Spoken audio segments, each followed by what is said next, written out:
মেয়েরা যে কারণে ধূমপান করে সেই দিকগুলো তুলে ধরা হলো। মেয়েরা ধূমপান করার পিছনে বিভিন্ন সামাজিক, মানসিক ও ব্যক্তিগত কারণ থাকতে পারে।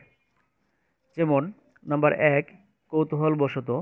নতুন অভিজ্ঞতা নেওয়ার আগ্রহ থেকে অনেক মেয়ে ধূমপান করে থাকে। নাম্বার ২, সামাজিক প্রভাব। বন্ধু-বান্ধব বা সহকর্মীদের দেখে প্রভাবিত হয়ে ধূমপান করা শুরু করতে পারে। নাম্বার ৩, স্ট্রেস ও চাপ মোকাবেলা।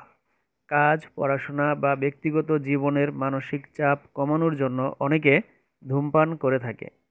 নাম্বার ৪, স্বাধীনতার অনুভূতি।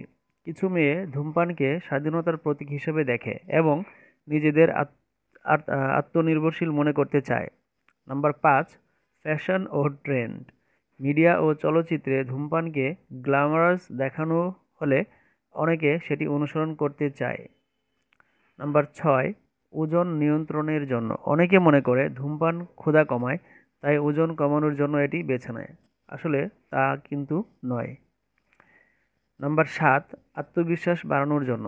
কেউ কেউ মনে করে ধূমপান করলে আত্মবিশ্বাস ও ব্যক্তিত্ব আকর্ষণীয় হবে। নাম্বার ৮, পারিবারিক প্রভাব। যদি পরিবারের কেউ ধূমপায়ী হয় তবে সেটি মেয়েদের মধ্যেও অভ্যাস হিসেবে গড়ে উঠতে পারে। নাম্বার ৯, আসক্তি। কেউ কেউ ছোটবেলা থেকে ধূমপান শুরু করলে পরে এটি আসক্তিতে পরিণত হয়। নাম্বার ১০, বিপ্লবী মনোভাব।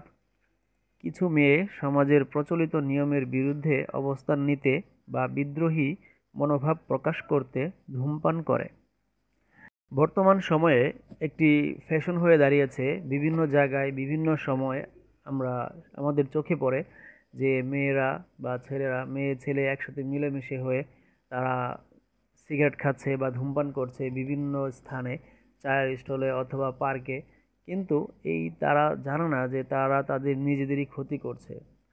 একটা মেয়ে যে কোনো সময় যে কোনো জায়গায় যদি দাঁড়িয়ে দাঁড়িয়ে সিগারেট খায় বা ধূমপান করে তার বন্ধুদের সাথে, এটি দেখতেও যেমন খারাপ দেখায়, এটা তাদের পরিবারের জন্যও খারাপ, তার নিজের জন্য খারাপ, তার এবং আমাদের সকলের জন্য এটা খারাপ, পরিবেশের জন্য খারাপ।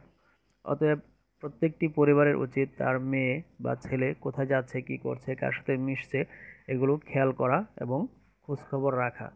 মেয়েদেরকে আপনারা সময় দিন, ছেলেদেরকে সময় দিন।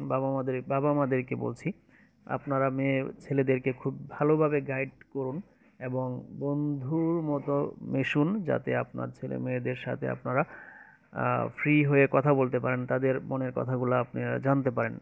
অবশ্যই আপনাদের ছেলে মেয়েদেরকে নজরে রাখবেন তারা কি করছে না করছে।